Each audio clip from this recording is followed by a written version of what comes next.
Hi food lovers, welcome back to Parthu's వంటశాల. ఇవాళ మన వంటశాలలో పక్కా కొలతలతో ఇంట్లోనే ఈజీగా చేసుకోగలిగే పెసరట్టు అల్లం చట్నీ ఎలా తయారు చేసుకోవాలో ఈ వీడియోలో తెలుసుకుందాం. ముందుగా పెసరట్టు కోసం ఒక గిన్నెలో 4 కప్పుల పెసలు, 1 కప్పు బియ్యం, 1 కప్పు మినపగుళ్ళు తీసుకొని ఒకసారి కడిగి తగినన్ని నీళ్లు పోసి 6 గంటల పాటు నానబెట్టుకోవాలి. ఇలా బియ్యం మినుములు వేయడం వల్ల దోశలు క్రిస్పీగా మంచి టెక్స్చర్తో వస్తాయండి. 6 గంటలు నానిన తర్వాత పప్పును ఒకసారి కడిగి ఒక మిక్సీ జార్లో తీసుకొని కట్ చేసుకున్న 50 గ్రాముల అల్లం ముక్కలు, 6 పచ్చిమిరపకాయల ముక్కలు, 1 టేబుల్ స్పూన్ పసుపు, సరిపడా నీళ్లు పోసుకొని మెత్తగా దోశపిండిలాగా గ్రైండ్ చేసుకోవాలి.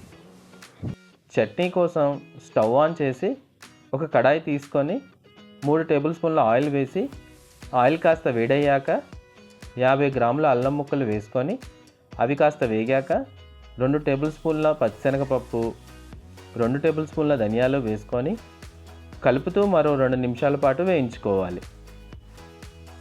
ఇప్పుడు సన్నగా తరిగిన 2 ఉల్లిపాయల ముక్కలు, 1 టీ స్పూన్ పసుపు, 5 టమాటాల ముక్కలు, 1 కప్పు నీళ్లు వేసి మూత పెట్టి 3 నిమిషాలు మగ్గించుకోవాలి.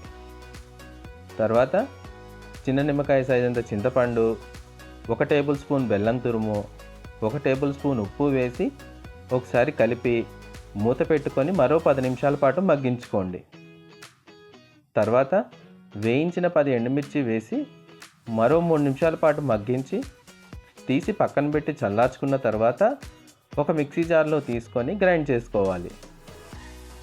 చట్నీ తాలింపు కోసం స్టవ్ ఆన్ చేసి ఒక కడాయిలో 2 టేబుల్ స్పూన్ల ఆయిల్ వేసి ఆయిల్ కాస్త వేడయ్యాక 1 టేబుల్ స్పూన్ తాలింపు దినుసులు, 2 ఎండుమిరపకాయల ముక్కలు, 1 రెబ్బ కరివేపాకు వేసి అన్నీ వేగిన తర్వాత గ్రైండ్ చేసి పెట్టుకున్న చట్నీ అంతటినీ వేసి ఈ తాలింపు బాగా కలిసేలాగా కలుపుకోవాలి.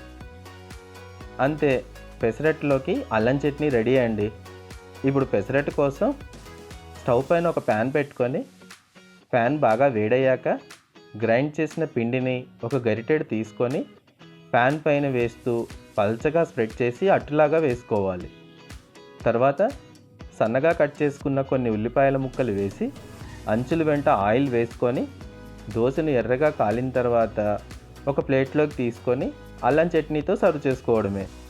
అంతే అండి, పర్ఫెక్ట్ వేడి పెసరట్టు అల్లం చట్నీ రెడీ.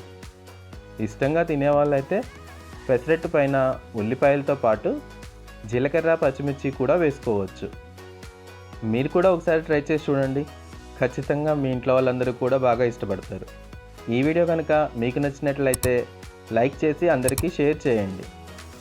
ఇలాంటి మరెన్నో వీడియోల కోసం మన ఛానల్ని సబ్స్క్రైబ్ చేసుకోండి.